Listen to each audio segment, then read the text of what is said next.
I learned too late that you don't have to suffer to make something great.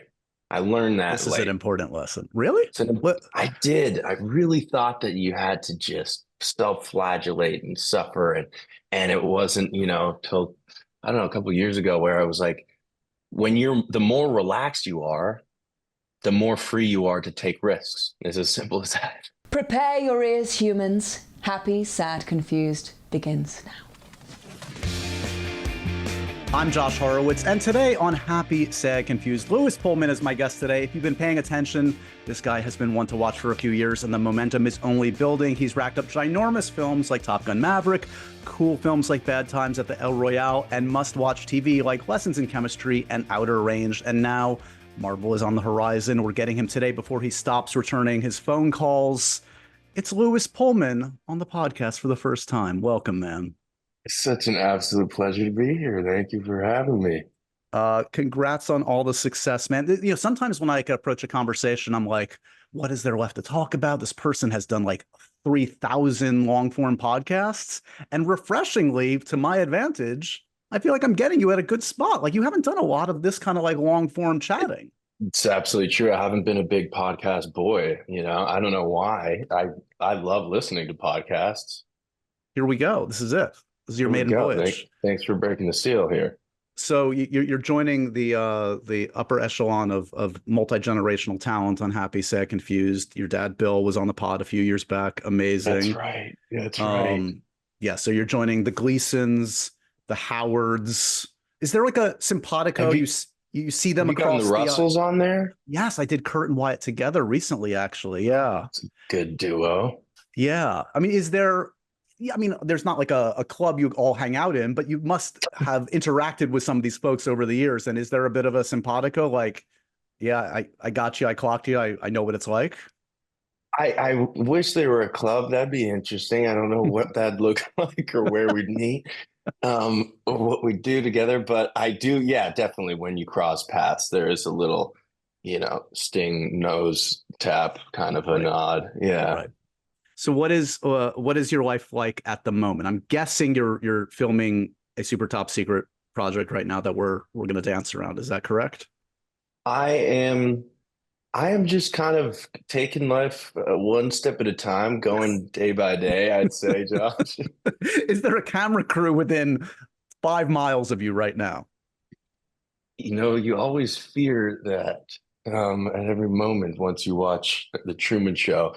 Something like that can really take effect. No, I'm just, yeah, I'm in my house. I'm, trying to, I'm definitely in a kind of transitional phase. I feel like I started a production company with 2 of my buddies, and I actually, it's very cool to be doing this because I have started a podcast that hasn't come out, and we kind of put it on hiatus, but with my friends from Top Gun, Danny Ramirez and Tarzan Davis. Yeah.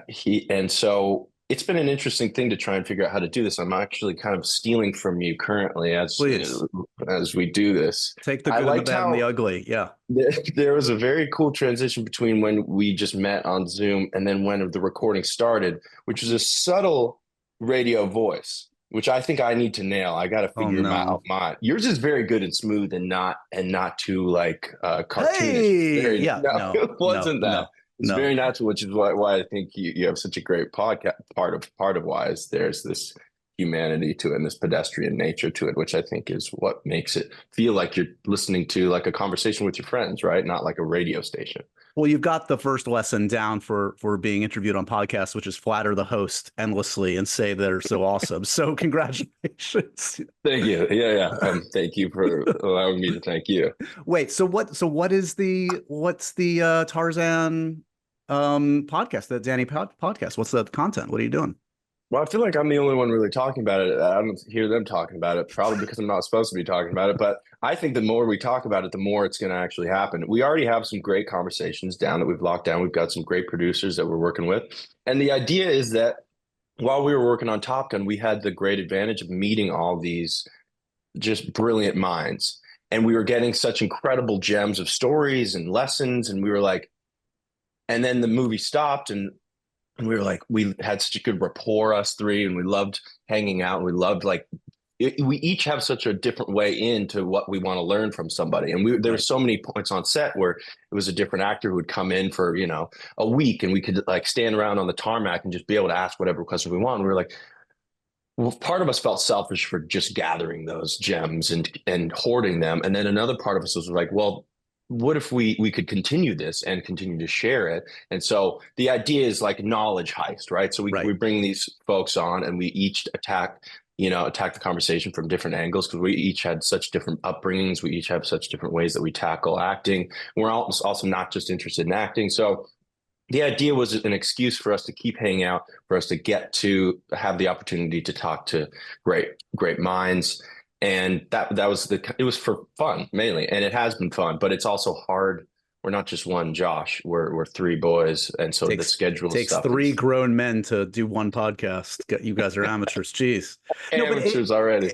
No, it's funny to hear you talk about that, because I was going to talk obviously about your trajectory and how you kind of came into the business, and obviously your parents are both artists. Your dad obviously highly acclaimed as an actor. Like, you would think, maybe some would think, like, by the time you got started, like, oh, you knew everything there was to know about being on a film set and what it's like. But like the fact that, you've been doing this a minute, you've been doing this 7-8 years in film, you're still learning. You're still like soaking it all in. Absolutely. I think that's the double-edged sword of the whole thing. That's why a lot of sadists go into it, because it feels like the myth of Sisyphus. Like each project is just a whole new set of variables, and you feel like you can apply whatever you learned on the last one to the new one, and all of a sudden your tools are breaking and shattering and evaporating, and you're like trying to make something up on the spot, which is exciting, and it keeps you absolutely invigorated mentally, but it's also terrifying. So your own trajectory, give me a little sense. Like, did you there are two different ways to go for a young person, again, whose father is, celebrated and has this like iconic career. Like, you could run in the absolute opposite direction. No fucking way do I want to even go near that. Yeah. Or like, oh, he's had such great success and he obviously enjoys it. Like, I want to feel what he feels. And I guess both things can be true. There could be periods of your life where you run away from it and run towards it. Give me a sense of sort of your own evolution of how acting came in. I would say it was probably the latter. It was both. It was, initially very creative family. And, my brother and sister are both musicians, incredible musicians. My brother makes like props and puppets and set pieces and masks for theater companies around LA. And my sister like leads a community chorus. And so I was a drummer growing up and did a lot of art and drawing with my grandpa, who was a great art educator.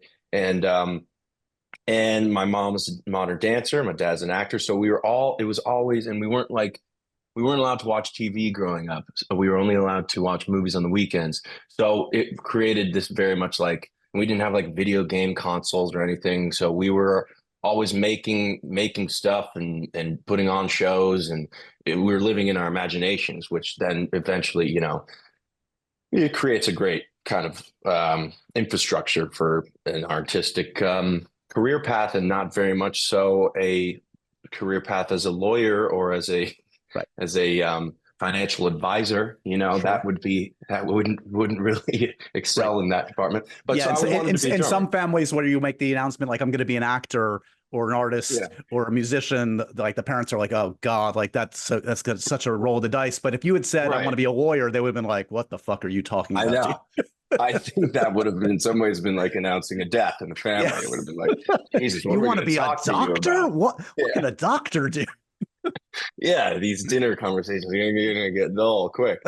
But yeah, so I was like, I want to be a drummer, and I was in a couple bands with my friend Kyle McNeil, who's an incredible musician, and I was in a band that I'm still in, Attaboy. And so I was like about to graduate high school, and I was like, I was gonna go on tour with my buddy Kyle and Indio, and my mom, I think my dad was like, if that's what you want to do, do it. And my mom was like, you are going to go to college. And I think, she was, and she never really asked anything of me that seriously, and she was just like, I think it was very important to her. And I'm very grateful that I did do that. And that I didn't jump into the touring life. and because I ended up going to this very special school and having these 4 years of experience that I feel like I draw on in in my private life and also in my career thus far. There's a interesting school called Warren Wilson, which is like it was originally an all boys college, and then they opened it up. I forget when they did, but it's like I think when I got there, it was like 800 kids, and it's on this farm in the Blue Ridge Mountains outside Asheville, North Carolina. Wow. And it's all surrounding this idea of the perfect education has these three components. It's regular, normal academics, what we think of as academics, community service, and work. So the work goes towards the school and so like you could be on paint crew or plumbing crew or farm crew or weaving crew. I was on the tractor division of landscaping crew. And I studied acting. I just got into acting because I was like, it was a great way to kind of, I don't know. I was curious about it, and it was like scary, but it was also very rewarding. And so I was playing music. I was taking social work courses, and I was would get out of class and go dig a ditch for a power line, and then go back into a mine class. It was like I was like, and there was all 800 kids, so it was like I was the most like activated I had ever been, and I was really, and it was a great school, and there was a point where I was like, I should leave and go to New York and go to a real acting college. But I had this great professor, Candace Taylor, who's from Chicago. And I all of a sudden had all this one-on-one time with her. And so I was getting like very personalized advice and education from somebody that I wouldn't have really had that much attention from somebody if I was at a bigger school, And so I was like, I think I'm going to stay. And I'm very, very glad that I did. So, and then backtracking before that, what was your life like as a kid? Were you on sets much? Did you like tag along to an award show if dad was invited? Like, what was how much did the fame of dad kind of enter your life? I thought my dad did it in a very good way that, if and when I have kids, I hope to do it similarly. It wasn't like it was a hidden part of his life by any means. But he also wouldn't, I think we probably went to a handful of awards, probably went to like 5 premieres with him, but we would travel with him a lot. Right. And so as a family, me and my brother and sister and mom, so we'd go like a little, unit. We'd travel there, we'd set up camp, we'd have, tutors and we wouldn't really visit him on set that much, which I think if I was him, I don't blame him. I don't know how a lot that just seems wild to me to have. From his perspective, you mean like, because from his perspective, I can't imagine having it's all about concentration and exactly. You're trying to keep the feather in the air, the feather of illusion in the air, and every time you come back to the trailer, if there's your whole life is there, it's probably nice and comfortable, but for me personally would kind of like it would pull me out of the world, or that's kind of an illusion you're trying to manufacture. Did you ever, wait, can I ask you about the award show thing? Because I'm always curious about this, and I brought this up with your dad. Your dad was part of one of my favorite award show gaffes ever that my wife and I still laugh about. I think it was the Will Smith like tribute in 2006, where an announcer like had a brain freeze and called him Bull Pillman. Dude, Bull Pitman. Or something. Something like that. And your dad played it off so perfectly. It is one of, for anybody that needs like just a laugh, 20 seconds of sheer brilliance on YouTube, look it up. That is a great deep cut. That's one of our family's favorite little references, Bull Pitman. Yeah. And he just ate it. He was like, here I am, Bull fucking Pitman. I love it when they call me the Bull. Sorry, that was a digression, but I had to go there. So it sounds like this was a healthy kind of attitude that gave you a bit of separation, acknowledged like the absurdity and the strangeness of it all, but it wasn't, in a way, it wasn't too like, normal. It wasn't too like you knew it was kind of like the workplace for dad. in a way. Yeah, I thought it was a very healthy way to do it personally. I mean, at the time when you're a kid, you're getting taken out of school and you're bouncing around a lot. Yeah. You can, you're a little frustrated or you wish you were there, you wish you were there. But looking back on it, my whole experience of it just sort of was around building my family unit and rapport and traveling and getting to experience different places and different kinds of people. And at a Right. young age, I don't think there's anything better for you. Have you ever been in this situation where you're at a lovely family gathering and suddenly you're in a conversation with maybe an aunt, an uncle, a sister-in-law, and you find yourself bending the truth a little bit? Like maybe your relationship's going perfectly, maybe you're about to get the promotion you're not actually going to get. That's fine in that situation, I suppose, but that can't be the situation when you're talking to your doctor. You have to be absolutely truthful. Your health is too important, guys. Enter ZocDoc. It's the place where you can find and book doctors who will make you feel comfortable and actually listen to you. And we're not talking about just a few. We're talking about tens of thousands of patient-reviewed, verified doctors.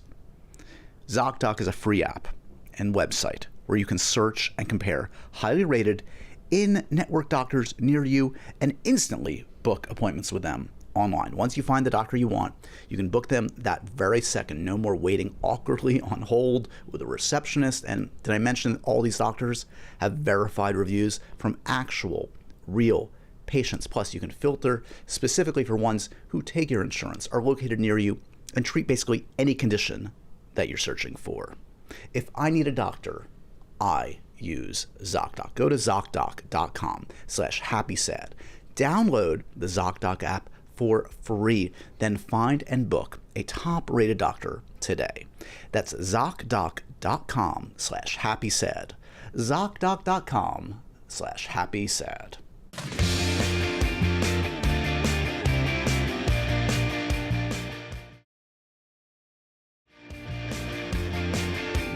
So jumping into kind of the professional career, you have this amazing college experience, it sounds like. And by my count, the film career really starts to get going 7-8 years ago. I think I first clocked you. I mean, some people might have seen you in things like The Ballad of Lefty Brown, which your dad was in. You have a bit in Lean on Pete from Andrew Haigh. But I think Bad Times at L Royale is kind of a big one for me. I know some people saw The Strangers as well, but Yeah. give me a sense, like what felt like, I don't know, a graduation moment. Like, okay, I've kind of graduated to a certain level. I'm kind of like making it on my own, and I can stand on my own 2 feet. For you. Yeah, I mean, Strangers Pray at Night was a big moment because that was one of the first leads I had, Right. The very first movie I was in, which strangely Lefty Brown comes first. I shot that second, but it came out first. But the first movie I ever did was Aftermath which was directed by Elliot Lester, and I had like one scene where I put a gun against Arnold Schwarzenegger's head, and like it was supposed to be like very emotional, but we were shooting in I think like Ohio or something in the winter, but we were playing it for the fall, and so my face was literally starting to freeze, so my expressions were all of a sudden very minimal. I was like thawing my face out on a space heater between takes.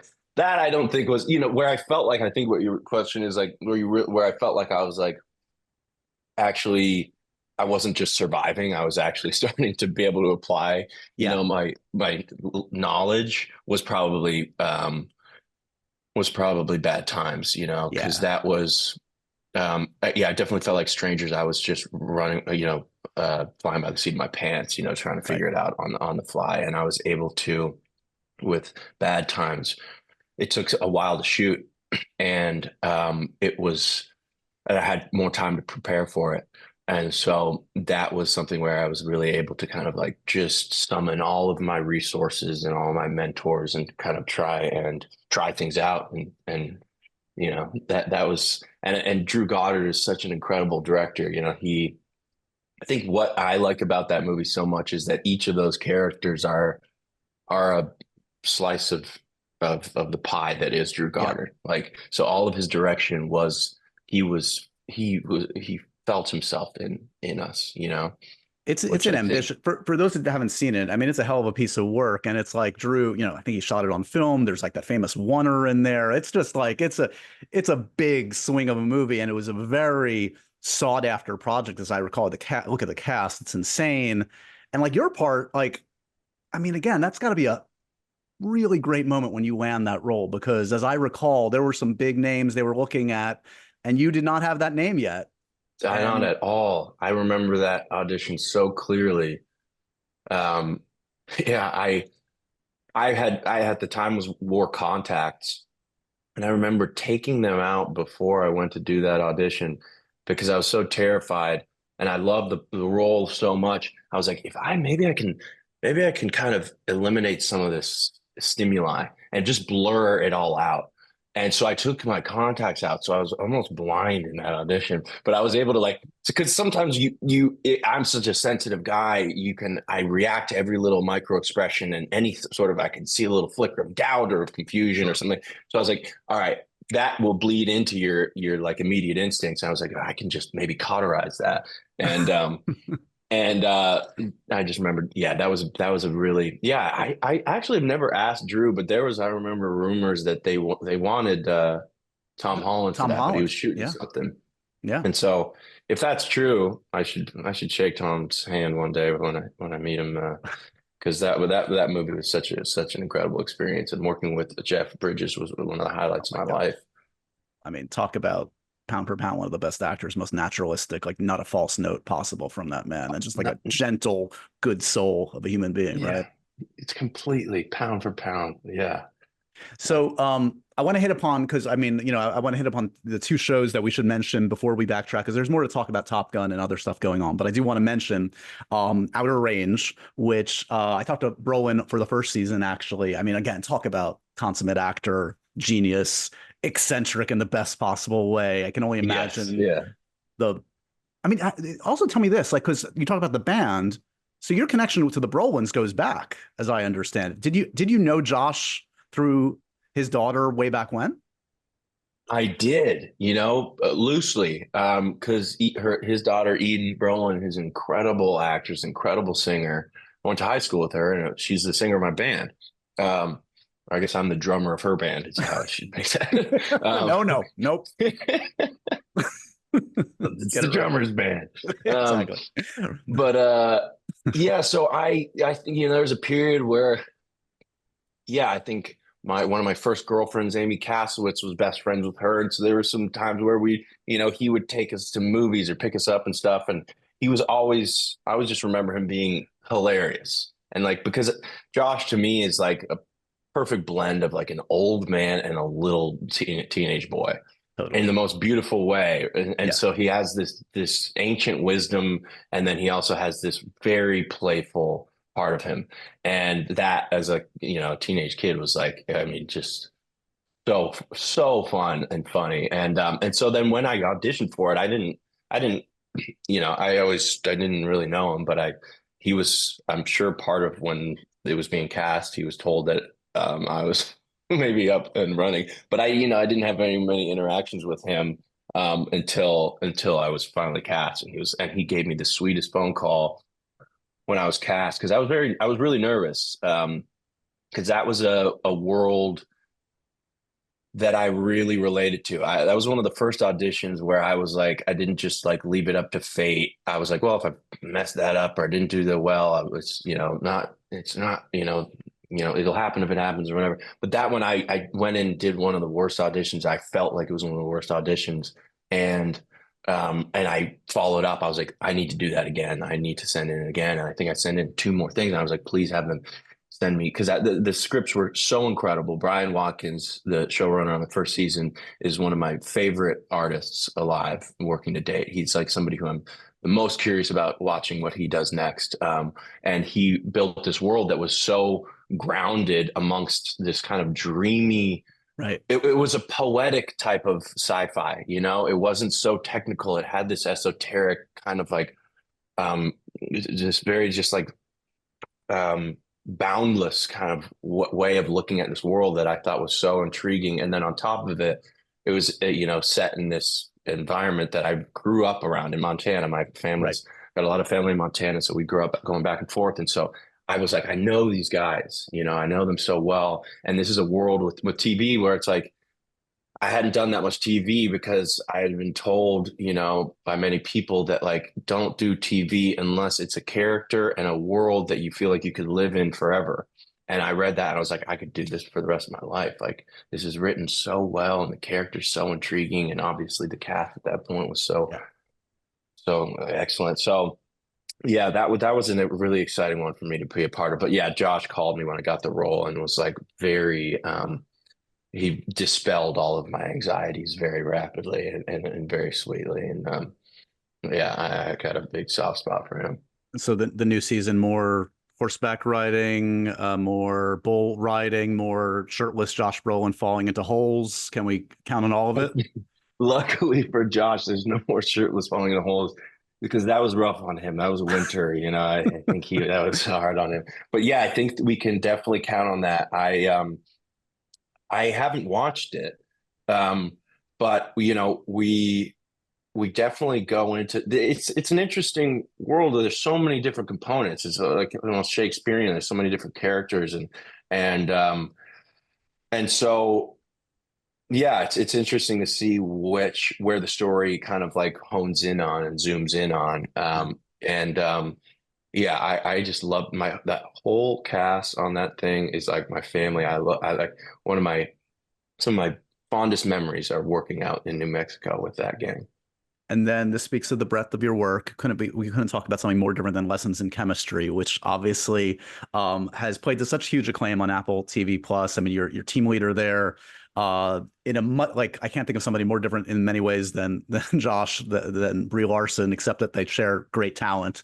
Yeah. But Brie, a unique team leader. I remember like I've talked to like other casts. Like I remember like Kong Skull Island. She was talking about like organizing like amusement park trips every weekend. She's like alpha. Like I'm gonna entertain. We are doing this, and you're following me. Is that fair to say? That's very fair to say and very accurate and a rare trait, I think, in a leader, Yeah. And I think that that's the kind of thing that makes for those kinds of memories because I learned too late that you don't have to suffer to make something great.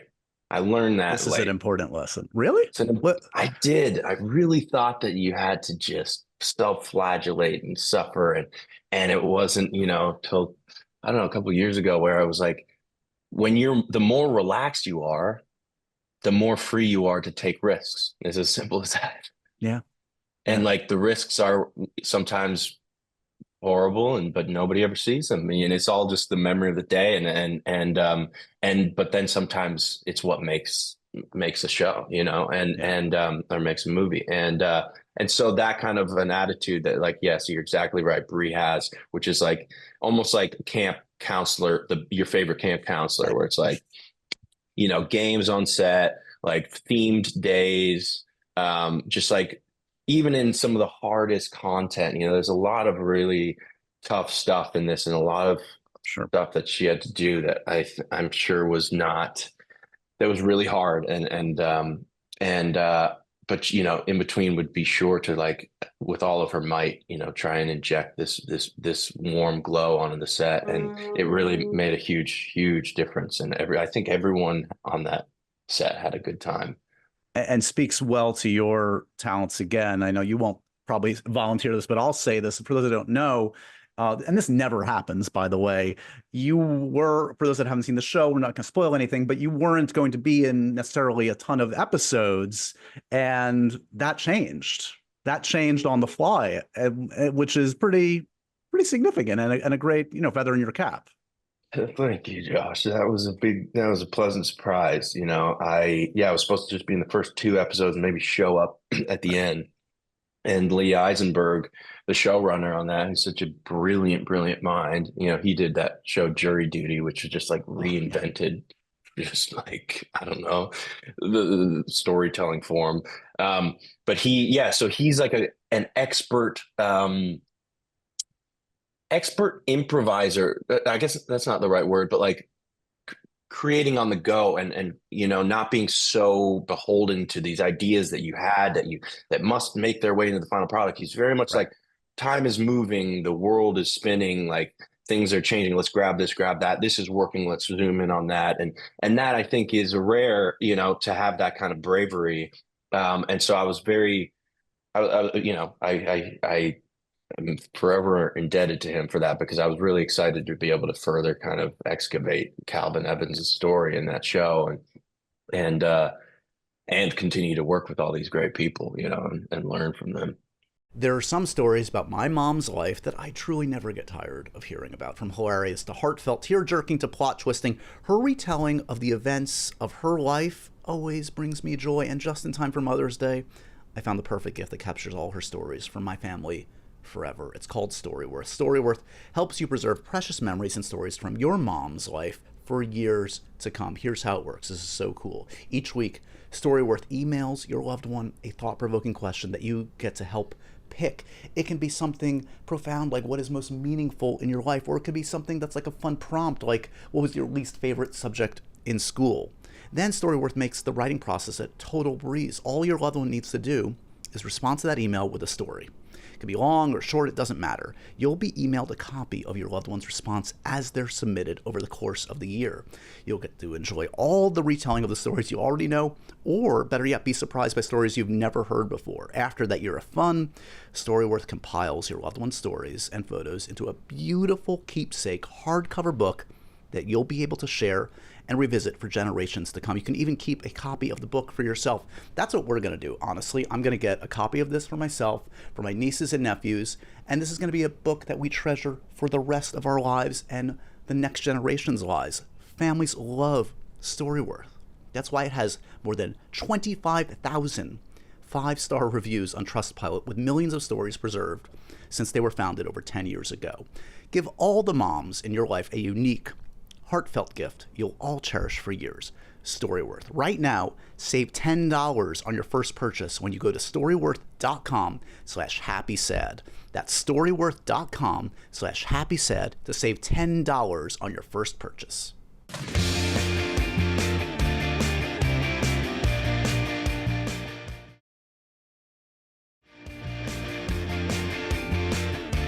Let's talk a little more about the gift that keeps on giving, Top Gun Maverick, which I feel like I'm going to be talking about for the next 50 years of my career, and you will too, by the way. You and me both, yeah. You shot it 25 years ago. It was on the shelf for 20 years, and then it came out and made a gajillion dollars. I'm only slightly exaggerating. But take me Sounds back right to me. Yeah, right. Take me back to the beginning. When you auditioned, was it specifically for the character that became Bob, or were you up for Rooster, or who knows? Like what part were you going up for? It was specifically for Bob. Okay. And I was at the time in Sardinia shooting Catch-22, the Hulu series. Sure.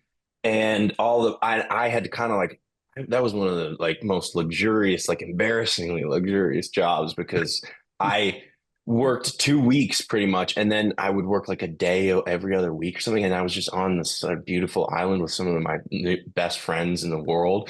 And so I was lucky to I had some time, and I got the Bob audition, and I was like, this is funnily enough kind of similar to the role I was playing in Catch-22, or not really. I wonder if, I still don't know whether this was intentional, but Bob's introduction is very similar to Major Major's introduction in Catch-22, which is this kind of like play on your name and your rank. Right.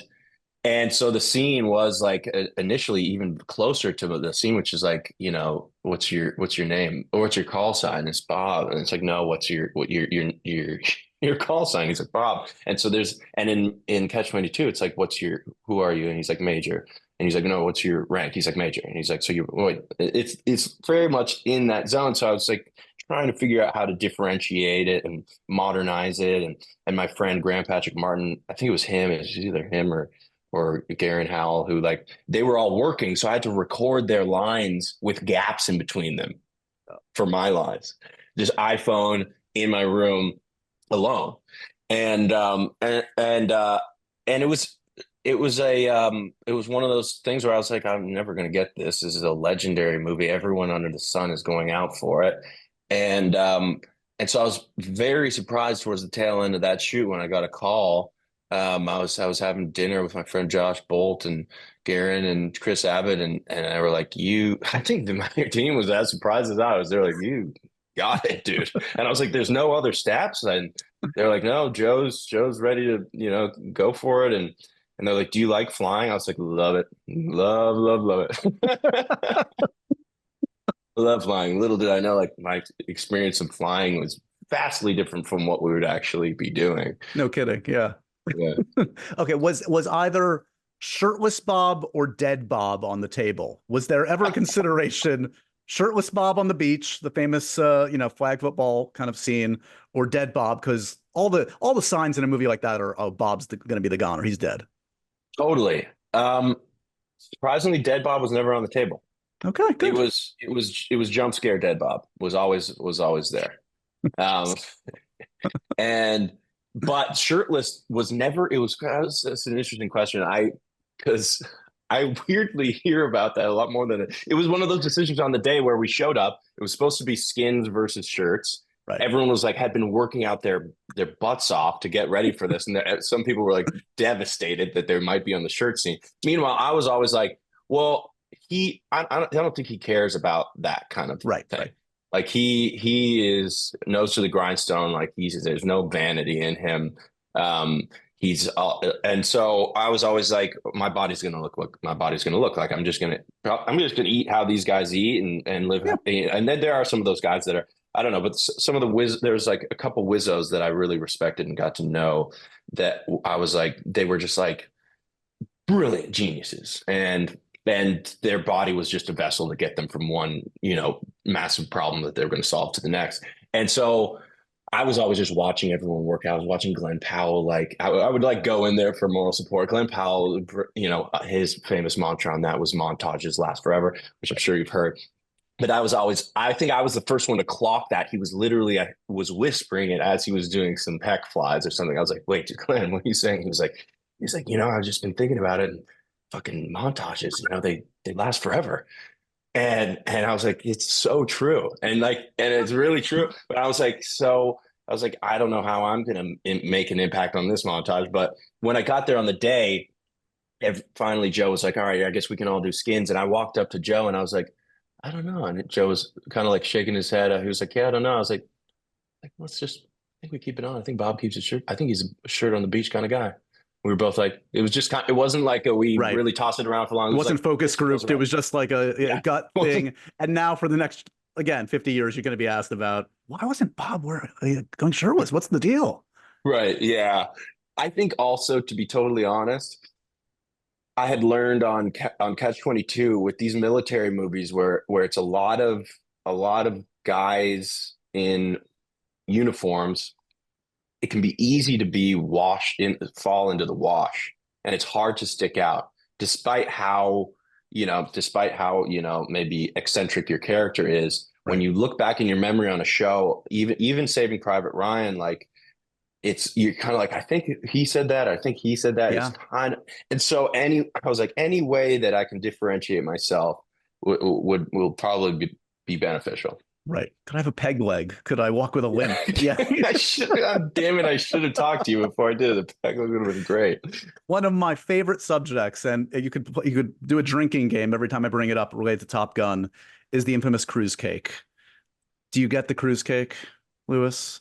I am a lucky man, and I get the cruise cake. And every year it is a family ritual now where it's like, because it comes around when my dad's birthday is. So usually we can have the cruise cake for my dad's birthday. And the Pullmans have found that the cruise cake is as good, if not better, frozen. Frozen? Do you defrost it, or you like it kind of like crunchy, like a little? It's not quite even crunchy. It's almost like an ice cream cake because the icing is so rich and like dairy latent. I don't want enough.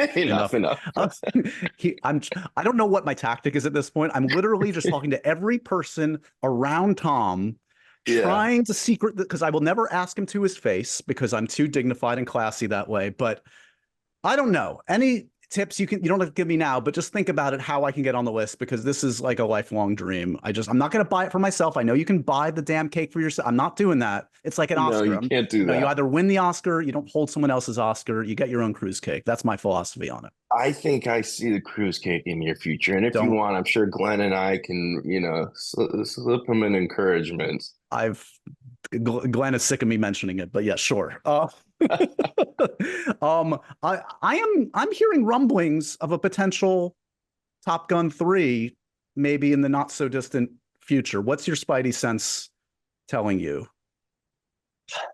My spidey sense is, I'm to be totally honest, that I think if there's a script that Tom feels like it was such. Tom would always say this Top Gun Maverick was like hitting a bullet with a bullet. That was Right. his phrase, which is like meaning, the amount of variables that needed to align perfectly for that to be a success was infinite, and so he was it was not unbeknownst to him that he was taking a massive amount of risks in Yeah. tainting, sacred ground, and he took that very seriously. He did not take that lightly at all. So I don't think he would do it just for the sake of doing it. It would have to feel like a continuation that really is earned and really needs to be told.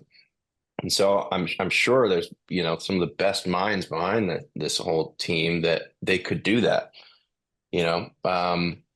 Whatever that looks like, I don't know. But I So think if that happens, that would be possible. you're saying within a week or two, Top Gun Bob is going to be announced, because obviously we're sticking with the name convention. Rooster's too easy. We're not doing Maverick 2. It's Bob's time, I think, right? Bob's Top Gun colon Bob. Hey, You could just get like 4 people showing up in the theaters for that thing. I'll tell you, you were my niece's favorite. I asked them who their favorite pilot was. They all said Bob. I don't know what that says about a young lady or young man when they choose Bob. That's comforting. I think that means that they're, intrigued by the less vocal, more kind of backseat kind of vibe, which is nice. I like it. Yeah. Okay, it's time for our final topic, which you're going to be very evasive about. But we can say you are in Thunderbolts. You have been cast. That is official. And this is a moment. I mean, how exciting is it to be officially joining the MCU, man? I think the MCU is always something that I've watched and felt like is a beautiful world that is kind of untouchable, and so, but I think that there is something about joining that world that is similar to probably joining television, which is like whenever somebody joins it, you would want it to be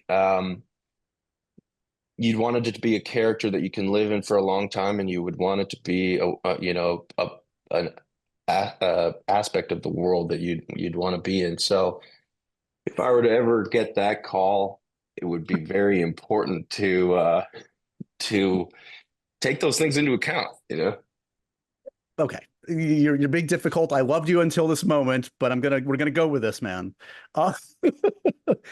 The journey of we know. I guess I'm just curious, like how far back this goes, because Stephen Yeun, we know, was going to play this role, and for a variety of reasons, it just didn't work out.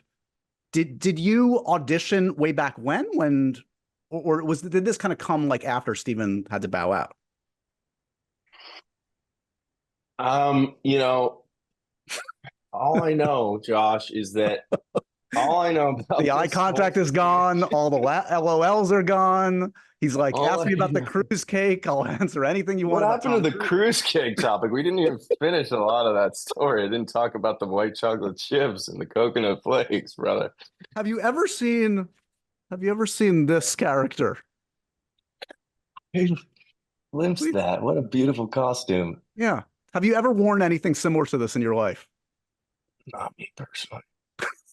I mean, look at those locks. My God. I don't have locks like that. Well, hey, that's actually not so dissimilar.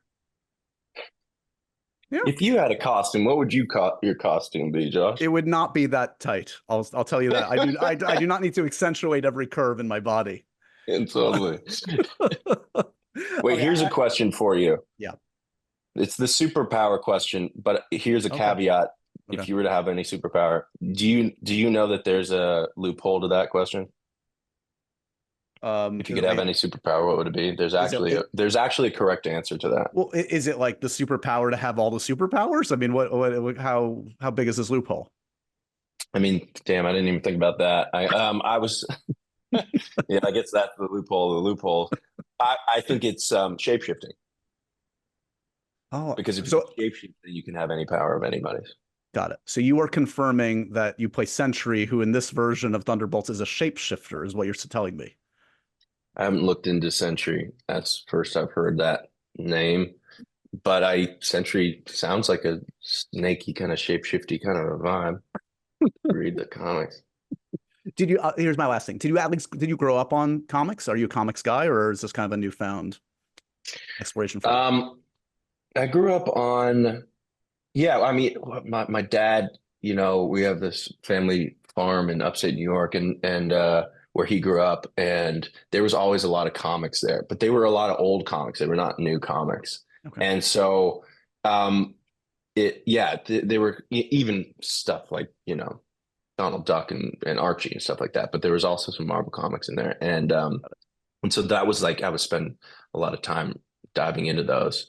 But I love I love graphic novels and comics, and I think like there's something so cool about that world, right? Because it's basically mythology. Yeah. Like Yeah. it's and that's what's so awesome. It's like kind of camouflage mythology, which is what's so interesting about it. I'm just excited that again you've confirmed that your Sentry is loosely based on Daffy Duck and Richie Rich, apparently. In your Richie Rich, dude, I love Richie Rich. All right, let's end with this. The happy, sad, confused, profoundly random questions. Great. Lewis, dogs or cats? What are you into? Dogs. Well, we always grew up with dogs. I have my favorite person in the world is my dog. What kind of dog do you have? A blue heeler. His name's Bodie. Love it. My dog is out on a walk now, but she says hi. Lucy says hey. Yeah. What do you collect, if anything? What do I collect? I collect hats, even though I only wear about two hats. I have so many hats. And I collect patches, and I collect t-shirts. T-shirts, a lot of t-shirts. I can't get rid of them. What's your favorite t-shirt? What's your go-to? Most treasured t-shirt? Something that I'm trying to replicate that I can't find is that when I was a kid, my favorite t-shirt was this. It had a horse on it, but then it had a flap where its mouth was, and you could lift it up and see inside its mouth and see its teeth. Can't find anything like that, so I'm on the search for that. All right, I'll look on eBay for you too. What's the wallpaper on your phone? It is my mom. Oh, good son. Well done. Last actor you were mistaken for? Mistaken for. I do. People say that I look like an older or like a washed out Tom Holland. I definitely that we both get the whole frog in the mouth thing. Like I've heard that our like resting face looks like we're holding a frog in our mouths to keep it from leaping out. Amazing. Yeah. Well, good company to be in, at least. What's the worst note a director has ever given you? Just what is it? Maybe worse note. Well, sometimes this one works, sometimes you hate it, but like just do it different. Just do it differently. Whatever you just did, don't do that. Just do it differently. That's probably like sometimes that's what the best version of that note is. I love that. We got that. I don't know. I don't think we need anything more. So just do it differently. Whatever you want. That's nice. That's but then to just do it different. Start with negativity with no, whatever you did, don't do that. As opposed to you're nailing it. Let's just try one for fun. Yeah, exactly. Right. Exactly. Yeah. All right. In the spirit of happy, sad, confused, an actor that always makes you happy. You see them on screen. Money in the Bank. Danny McBride. Love it. Love it. One of the funniest human beings. I mean, I was on set for This Is the End, and to watch that man in like a group of improv masters, he was the one that made me laugh the most. Like just genius. I'm so jealous you had that experience. That sounds incredible. Insane. Movie that makes you sad. Always makes you sad. Diving Bell and the Butterfly. Tragic. Yeah. And finally, a food that makes you confused. Oh, wow. That's a good one. Food that makes me boba. Oh, yeah. The boba tea thing. Yeah.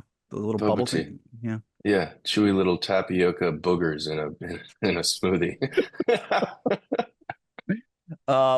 I can see by the form-fitting shirt that's not on the diet right now. You got to go get into your costume that looks something like this, I have to guess. Lewis, you have successfully evaded every Marvel question very well. You're not fired today. Congratulations, actor, podcaster, a collector of hatches and T-shirts. It's the one and only Lewis. Did you say hatches? Yeah, what did you say? Oh, hats, but hatches or hatchets would have been cool. I've got a pocket knife collection. There you go. Okay, I wasn't so far off. Sorry Okay. to interrupt your beautiful outro. No. I'll try. I'll try to correct what you just screwed up there. No, not at all. Everybody, check out Lessons in Chemistry if you haven't already on Apple TV Plus. The new season of Outer Range rather, on Prime. And man, thanks so much for the time today. This was a lot of fun. Thank you for having me. I've been so hoping to get to meet you and hop on this thing. It's been such a pleasure. And so ends another edition of Happy, Sad, Confused.